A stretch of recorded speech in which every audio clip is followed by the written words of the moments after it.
பிரேக்ஃபாஸ்ட்னா hippie noodles. வாங்க சாப்பிடலாம். ரொம்பவே டேஸ்டா இருக்கும். இதே மாதிரி நீங்களும் வீட்ல செஞ்சு சாப்பிடுங்க.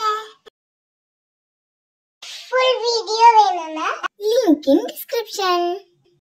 நம்ம சேனலை இப்பதான் ஃபர்ஸ்ட் டைம் பாக்குறீங்கன்னா லைக் பண்ணுங்க, ஷேர் பண்ணுங்க, மறக்காம நம்ம சேனலை சப்ஸ்கிரைப் பண்ணிருங்க. பாய் ஃப்ரெண்ட்ஸ், அடுத்த வீடியோல பார்க்கலாம்.